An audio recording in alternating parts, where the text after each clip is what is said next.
Thank you very much. The good thing, I don't have to introduce myself because you know me now.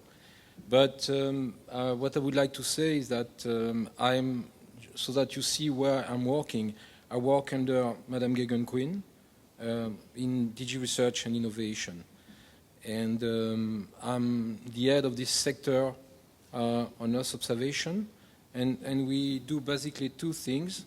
First of all, we contribute to the implementation of research and innovation projects in the domain of Earth observation. And second, we are the contact point for the European Commission for this international program called GEO, the Group on Earth Observation, and where the Commission is a co-chair. And so I should first thank the Marine Institute and Invest Northern Europe for this kind invitation. And so what I'm going to do, I'm going to try to brief you on a very specific part of the blue growth, which is ocean observation. But it's specific but essential in a sense because it's the basis, it's the baseline for many activities, for maybe all the activities related to blue growth. Because without Earth observation, without this information, you cannot do modeling, you cannot do ocean mining, you cannot do weather forecast, ocean forecast. So this is an essential activity which we take very seriously at the level of the European Commission. So what I will do is very simple. I'm going to tell you first where we stand in a sense, and I will try to say something about the future, which will give me the opportunity to maybe discuss with you a little bit Horizon 2020. So I should start with the reference programs, in a sense, at European level. And in the domain of ocean observation, the first reference program, in a sense, is the Copernicus program. Sorry, I think I did something wrong. Yes, the Copernicus program, which is the former GMES program, Global Monitoring for Environment and Security. So you know that this program has started to deliver ocean services and a lot of ocean data that are now made more or less freely available for everybody. And but something which is very important as well is that the Copernicus is relying on a very significant space infrastructure, which is the Sentinel satellites, which are Earth observation satellites that are going to start where the mission are going to start beginning of 2014. And there is a lot of opportunity through the Copernicus program already and through the collection of ocean observation because it's complex activities which requires the involvement of the commercial sector, of skills from the industry, of organizations like universities. And one of the issue which is coming now in this domain is the problem of the collection of the data. So I'm sorry because I'm speaking without the right. Yes, okay, yes. And one of the issue is handling all the Copernicus data. You have to realize that probably the flow of data is 10 times higher than with the previous Earth observation data. So it requires a lot of skills in the domain of interoperability, data handling, and so on. I think the second program I should refer to, it's an international program. It's what I referred to initially is the Group on Earth Observation, which aims to implement a global Earth observation system of systems And this is a program or an international initiative which is addressing 9 societal benefit areas. So this is, in a sense, creating a global Earth observation system of systems. It's a Copernicus at the level of the planet, if you wish. In this program, in this initiative, there is a specific a subset which is called the Ocean Blue Planet, the Geo-Ocean Blue Planet, which is intending to integrate at global level all the ocean observation. Of course, it collaborates with many regional or international activities. This is an important driver at the level of Europe. We have, as for Copernicus, there is quite a significant amount of money which has been spent for the European support to the GEO. And so it's the reason why I think it was worth mentioning those 2 programs, the Copernicus and GEO.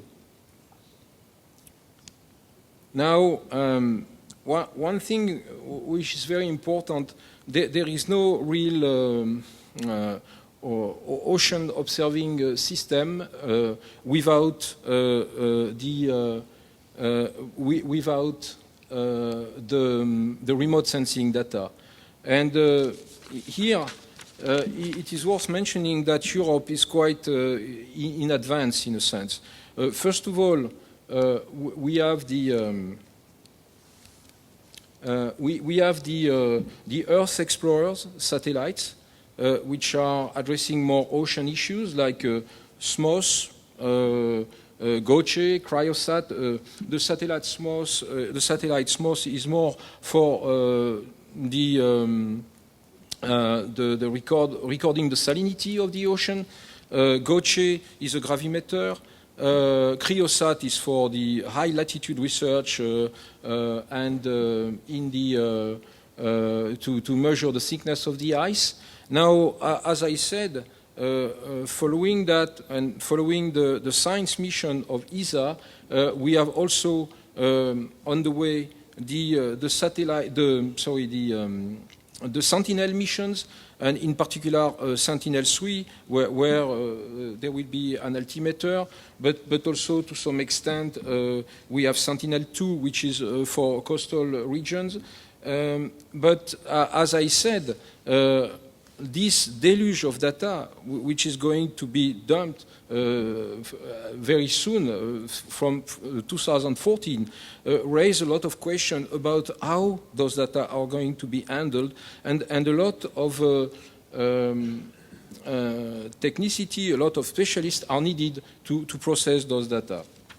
And which means, again, that there is a potential development of products and activity in the context of the blue growth. Now, I would like to move on something else, which is, I've been speaking about the space component of ocean observation and of global ocean observing systems. But as you know, the in-situ component of the ocean observing systems is very important. And I would like to take here to make 3 points. The first one is about the need to develop new technologies to be able to deploy at global level ocean observing system, but in situ, like buoys, etc., sensors. The reason for that is that there is a need, in a sense, to grid the ocean with in situ observing system. The problem is the cost. With the current observing system we have, it is impossible to deploy those sophisticated stations all around the planet and even at regional level. And I'm not speaking about the Southern Ocean, which is completely a blind area in a sense. We have last year launched a call, which was the Ocean of Tomorrow call, in which we have started to launch project like SmartOcean, which is for biochemical sensors. But the idea here is to now work in the domain of research and innovation to have the future sensors maybe in 10 year or 20 year time. So I think it's very relevant to the work of the SmartOcean initiative. This is the first thing I wanted to point out, is this need for research and innovation about new sensors, about new observing system. And in a sense, we have started to kick it off with this call for proposal we had last year. Another approach to deal with in situ ocean observation, of course, is to simply rely on the citizens. This cannot be applied maybe to the open ocean, but we have launched last year this project, which is CICLOPS, Citizens Observatory for Coast and Ocean Optical Monitoring. And by the way, a lot of groups in Ireland and Northern Ireland are working in this project. Here, the idea is to this concept of citizen observatory is to take advantage of the latent and very potent capability in everybody's mobile and phone, tablet, laptops, etc. Basically, with our smartphone, we all have several accelerometers which are contained in our system. So in a sense, noise sensor, temperature sensors. So in a sense, the citizens, they can become monitoring station on their own. Of course, it's not straightforward. It's the reason why we have launched this call for proposal to investigate those possibilities. It can be a passive approach, it can be an active approach. Passive means that you recover the data independently to the owner, or active approach, the owner is giving the data. But we think that this is something which is promising and which could help the in-situ monitoring of the ocean, at least in the coastal area. But you can think as well about all the people traveling on ferries, etc., carrying their smartphone. This is something which has to be explored. We have 5 of those projects running under FP7. Another aspect which is quite innovative and which require a lot of innovation is, as I said, the ocean data availability and data processing. We face, as I said, a deluge of data. And this requires that those many data sets have to become more interoperable. And bearing in mind they have origins and format very viable and diverse. So the need for a very flexible and interoperable tool to access and to access those data was something very important from the very beginning. And it has led to some of the projects we have funded, again under FP7, to the development of a broker so that we can use very various data set and massive data set in an easier way. So this was done in the context of the GEO program and also in the context of the GEO initiative. So if I can summarize what I've just said about technologies, the development of new technologies, paving the way for the future sensors, and in particular cheap technologies, the use of the citizen observatories and new methods to process and access the data is really something which is very important. Okay.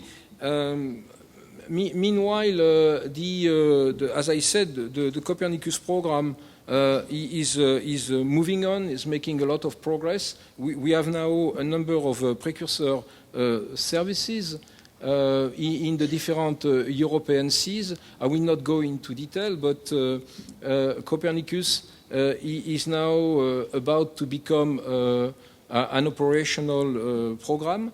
And here again, in the context of Copernicus, there are a lot of opportunities which are similar to what is expected from the SmartOcean consortium.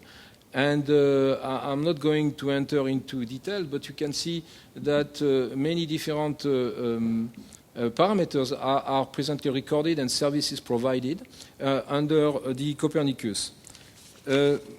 Last point regarding the past, I think it is worth mentioning that we have an effort to be made in the domain of ocean observation regarding infrastructure, and we have this COPEUS project, which is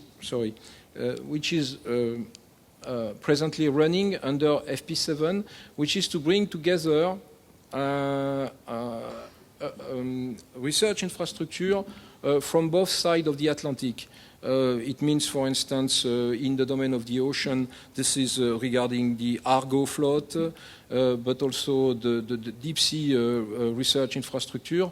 So this is also an important element which is covered under FP7, but that might continue under Horizon 2020. Now, what about the future?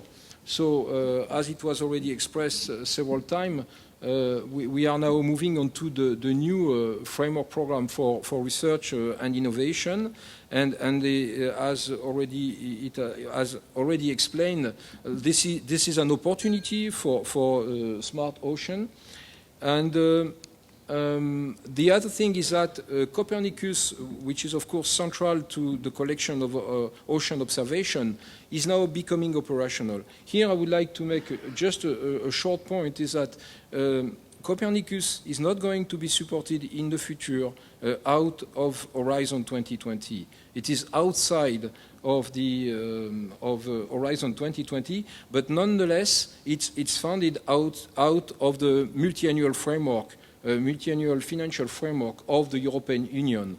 And of course, it is very important in terms of ocean observation, because there will be, as I said, all the satellite missions that are going to be launched from 2014, and this is an important asset for the researchers, for the industry, etc. Bearing in mind that normally all those data will be full and open access. Okay, not to repeat what has been said, but okay, the Horizon 2020, Copernicus, and the international cooperation, the Atlantic Ocean Research Alliance, which was agreed on the occasion of the Galway event, is a third pillar, in a sense, for the development of ocean system. Okay, just to refer to more practically where marine research and innovation is located in Horizon 2020. So this is, there are opportunity under the first pillar, which is excellent science.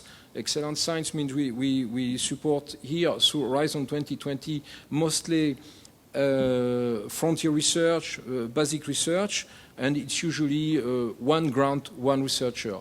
Then there is the possibility to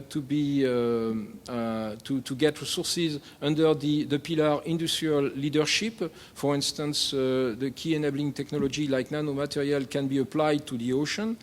Then under the food security societal challenge, because there are the three pillars: excellent science, industrial leadership, and societal challenges.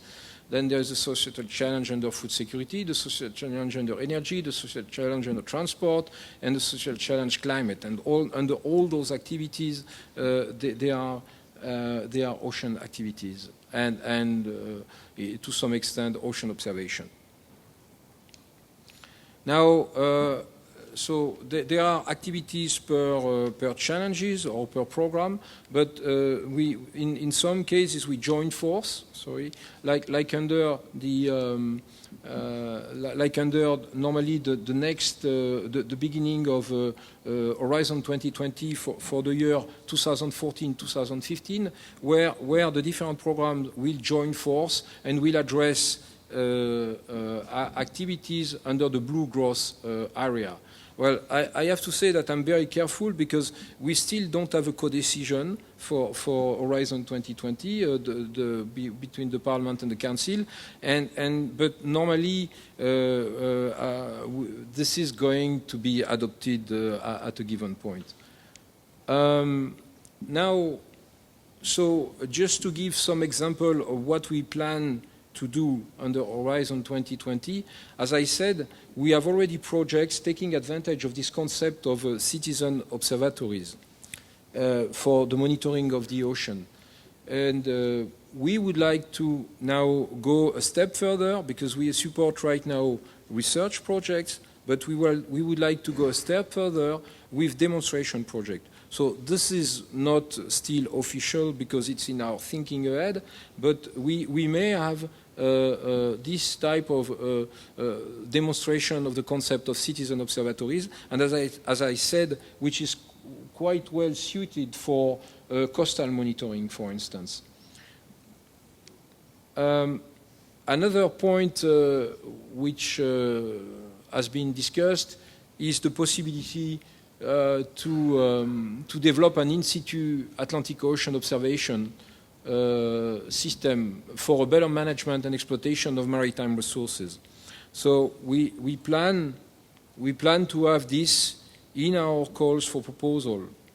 Okay, there are still some discussion about it, but of course here I'm sure that with the location of the island of Ireland, this is something that might be of interest, of course, for the different countries. And the challenge is to perform the research and innovation activities necessary to the deployment of an integrated Atlantic Ocean observing system. As you know, there are bits here and there all around the Atlantic, but sometimes those pieces, they don't speak together. And the idea is to get them speaking better together so that you have access to the ocean observing data. Okay, the scope is quite broad because it's the Northern Atlantic, maybe the Southern Atlantic, this remains to be seen. And, but of course, this has to be taken as an international venture, which means that what is expected is that beside the European contribution, we expect that we are able to collaborate with other groups or countries around the Atlantic Ocean. But basically, the scope also is about filling the observational gaps, and there are many. The use of new observation technologies, so that you reduce the cost of in-situ ocean observation, which is one of the main issues, and the cost of the monitoring of the in-situ is quite high, and we need to find solution to do better, because actually, as you know, probably the budget are not going to increase in general. So we have to use better those available budgets. So it means that research and innovation has a very important role to play here. Also, the full and open discovery and access to ocean observation is a prerequisite. So two aspects. One aspect is for this, that really those practice for full and open access are better accepted by everybody, in particular when those data have been acquired with public money. The second thing is to enable, because it's not enough to have a policy which is full and open access, it's very important as well that you have the right tool so that people can easily access those data. So it means the information system needed to access those data. And a last point is the participation of international partners from both sides of the Atlantic. I think we can discuss that here today. So the type of action would be one really large project. Now,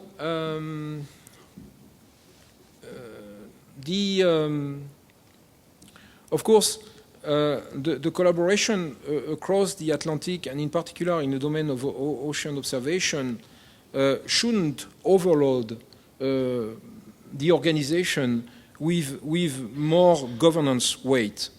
So there are already initiatives existing, so as much as possible, the Commission would suggest that we take advantage of the governance already existing.